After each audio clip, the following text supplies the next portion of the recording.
के मौसम बहुत बहुत बहुत ही गंदे दिन थे वो। ज़िंदगी के सबसे गंदे दिन थे। बहुत मुश्किल से गुजारे मैंने, बट फिर भी मैंने हिम्मत नहीं हारी, पेशेंस रखा।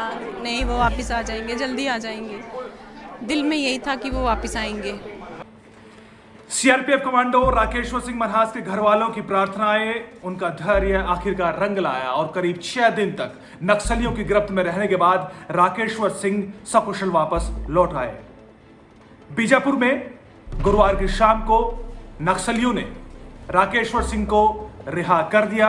उस वक्त वहां पर कुछ लोकल पत्रकार थे, कुछ लोकल एक्टिविस्ट थे और सैकड़ों आदिवासियों की भीड़ थी, जिसके बीच नक्सलियों ने राकेश्वर सिंह को पत्रकारों को सौंप दिया। जिसके बाद पत्रकार एक्टिविस्ट उनको अपनी बाइक पर बैठाकर बीजापुर तक पहुंचे, जहां पर वो सीआरपीएफ कैंप पहुंचे।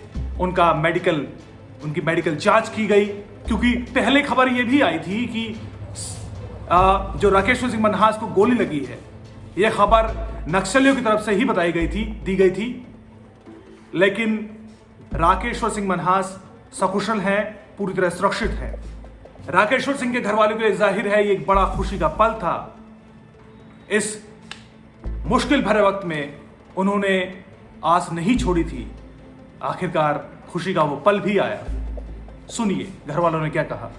के मौसम बहुत बहुत बहुत ही गंदे दिन थे वो। ज़िंदगी के सबसे गंदे दिन थे। बहुत मुश्किल से गुजारे मैंने, बट फिर भी मैंने हिम्मत नहीं हारी, पेशेंस रखा।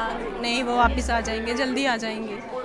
दिल में यही था कि वो वापस आएंगे। तो उम्मीद कब जगी आपको कि हाँ अब वो आ जाएंगे? मुझे उम्मीद उसी दिन से थी जिस दिन मुझे हिंट मिला कि वो उनकी कस्टडी में है। उस दिन से मुझे उम्मीद थी, बट उम्मीद थी कि वो वापस आएंगे, बट ये कंफर्म नहीं था कि किस दिन आएंगे। तो ये एक सरकार पे भरोसा था कि हाँ सरकार कुछ करेगी और उनको छुड़ा लेगी? हाँ, सरकार पे भरोसा था, बट सरकार अपनी तरफ से कुछ बोल नहीं रही थी, कुछ स्टेटमेंट नहीं आ रहा था। उसकी वजह से हम परेशान थे। बट कुछ मैं भी समझती हूँ उनके कुछ सीक्रेट्स होंगे, वो जो मीडिया को या हमें वो लूज़ नहीं करना चाहते। ठीक है, मैं उनको भी थैंक यू सो मच बोलती हूँ। अगर नहीं बताया उनकी कोशिशों से आज हाँ, उनकी कोशिश करने से ही आज जो है हमें मेरा हस्बैंड जो है वो मुझे वापस मिले। तो सबसे बड़ा खुशी का दिन है आज? जी, लाइफ का सबसे खुश हैप्पी डे।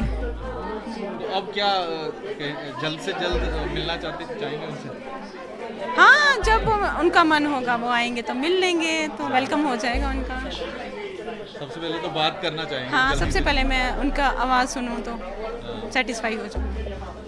और आपकी बेटी भी है, ये क्या बोल रही थी? थैंक यू देशवासियों, थैंक यू जम्मू वासियों। आपने मेरे पापा को घर वापस लौटाया है।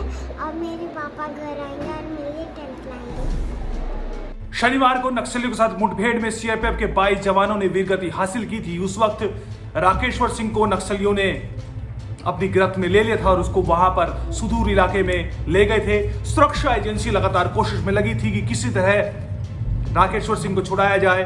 बताया जाता है कि लोकल एक्टिविस्ट और लोकल पत्रकारों की मदद से संपर्क साधने में कामयाब रही सुरक्षा एजेंसी, जिसके बाद जो नक्सली हैं, लेफ्ट विंग एक्सट्रीमिस्ट, उन्होंने एक बयान भी जारी किया था। लंबा चौड़ा 2 पेज का एक बयान जारी किया था, जिसमें बताया था कि वो जल्द राकेश्वर सिंह को छोड़ देंगे, लेकिन बीच में एक शर्त रखी थी कि सरकार को मध्यस्थता के लिए कुछ लोग नियुक्त करने होंगे, यानी बातचीत की शुरुआत करनी होगी।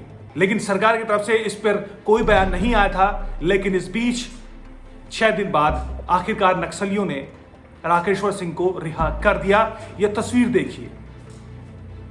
इस वीडियो में आपको साफ तौर पर दिखाई देगा कि नक्सलियों ने कमांडो राकेश्वर सिंह के हाथ बांधे हुए थे। यहां पर लोगों के सामने, आदिवासियों की भारी भीड़ के सामने उनके हाथों को खोला जा रहा है। लोकल पत्रकार वहां पर मौजूद थे और यह वीडियो उन्होंने ही बनाया है। लेकिन यह वीडियो अपने आप में एक बड़ी चुनौती है भारत सरकार के लिए, सुरक्षा एजेंसियों के लिए। इतनी बड़ी भीड़ इकट्ठा होती है और वहां पर नक्सली अपना तंत्र चलाने में कामयाब रहते हैं। ये एक बड़ी चुनौती है। जाहिर है सरकार इस पर संज्ञान जरूर लेगी। लेकिन फिलहाल राहत की बात यह है कि राकेश्वर सिंह सकुशल हैं, वो कैंप लौट चुके हैं, वो पूरी तरह से सुरक्षित हैं।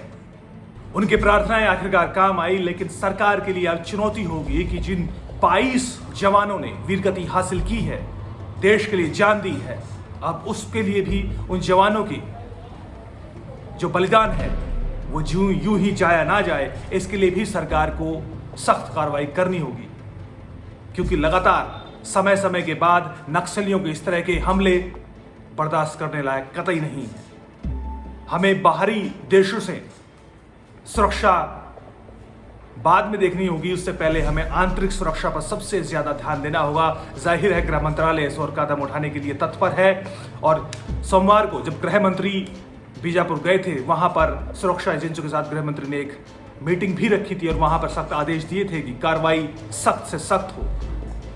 लेफ्ट विंग एक्सट्रीमिस्ट की इस गैंग को, नक्सलियों को पूरी तरह से उखाड़ फेंका जाए, इसके लिए प्लान तैयार किया जाए।